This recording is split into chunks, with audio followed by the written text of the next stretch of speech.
Hello বন্ধুরা, তো চলে এসেছি আজকে একটা নতুন ভিডিওর সাথে। তোমরা ভিডিওটা দেখবে, কেউ স্কিপ করো না, আশা করছি ভালো লাগবে।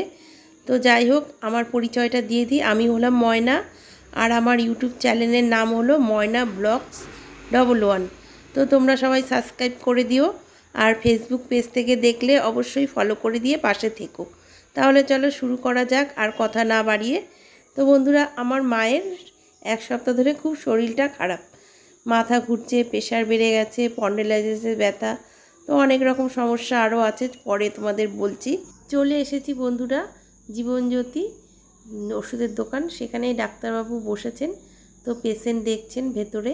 আর এই যে মা বসে আছে লাইনে। তো এক সপ্তাহ আগে মা এসেছিল বৌদির সাথে, তখন দেখিয়ে গেছে, ওষুধ টষুধ নিয়ে গেছে, তাও কমেনি।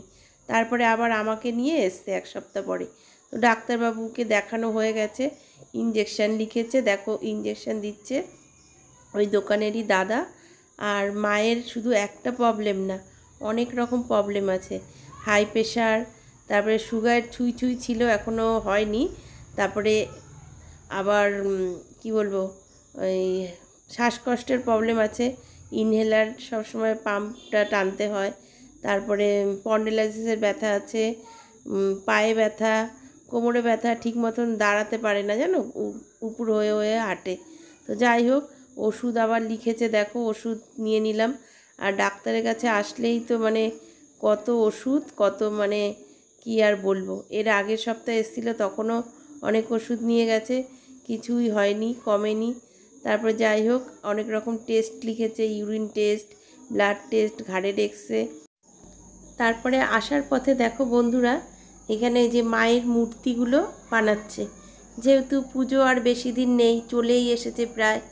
তো মায়ের মূর্তিগুলো গড়া হচ্ছে, মাটির কাজ এখনও চলছে, মানে এখনও কমপ্লিট হয়নি। তো যাই হোক, তো মাকে আবার বাড়িতে দিয়ে চলে আসলাম, কাছাকাছি আমাদের বাড়ি, মায়ের বাড়ি, তোমরা তো জানো।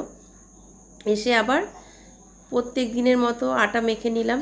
আর আজকে অনেকটা আটা না বেশি মাখা হয়ে গেছে বন্ধুরা। তো যাই হোক, কিছুটা রেখে দেব। আর রুটিগুলো আমি ভেজে নিচ্ছি। তো রুটির সাইজটা দেখো, আমরা কিন্তু খুব একটা ছোট ছোট রুটি খাই না বন্ধুরা, বড় বড়ই রুটি খাই। আর চাটুর মধ্যে দিচ্ছি, দেখো এই দেখো সাইজটা তোমরা দেখে নাও, চাটুটা প্রায় ভরে এসেছে, সামান্য একটু ফাঁকা আছে।